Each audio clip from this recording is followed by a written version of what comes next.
dengan blower kat dalam. Kita kasi servis. Dah lama tak buat servis. Okay, jom kita start. Okay, kita dah buka cover the housing dia. Kalau dapat tengok daripada mata kasar ni memang berabuk gila lah. Kan? Ni daripada kamera ni boleh nampak berabuk. So kita akan clearkan abuk-abuk. Kita nak buka dalam ni, ada blower dekat dalam ni.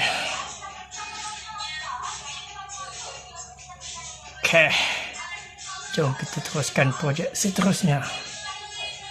Kau ni berabuk ni.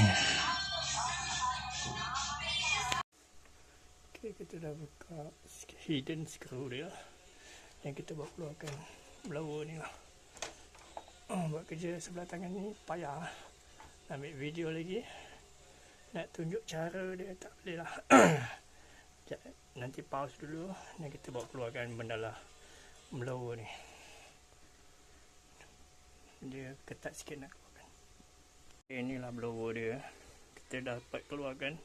Kita tengok bahagian dalam.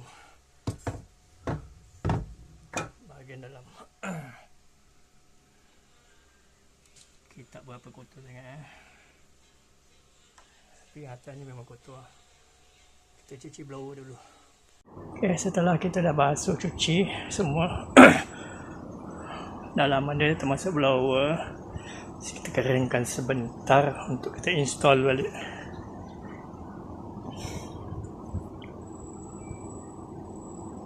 Okay, lepas kita dah keluarkan blower apa sebagainya, terpasanglah canvas.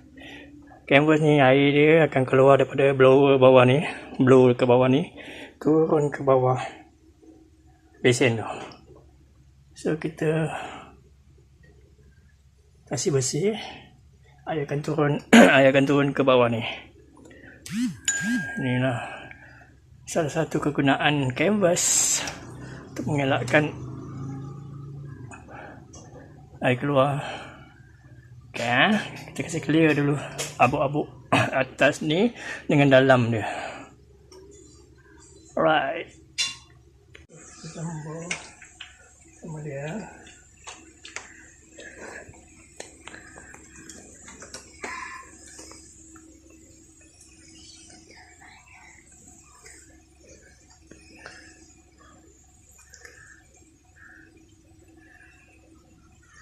Okay.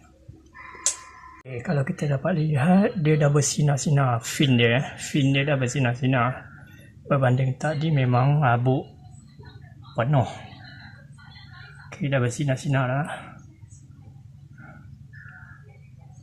Okay, so kita boleh proses untuk pemasangan lah.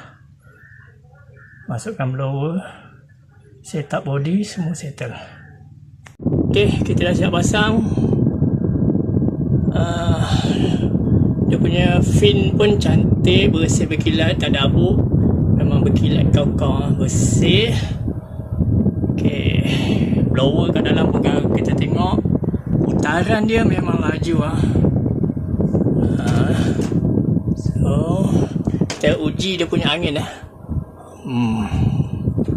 Tu terangkat-angkat angin dia.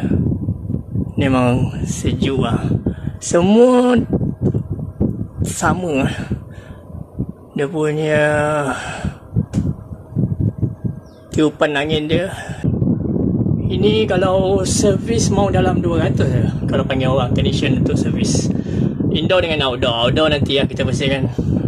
Outdoor belakang simple lah, senang lah sebab rendah kan. So kita settlekan indoor dulu lah. Okay, kau team settle.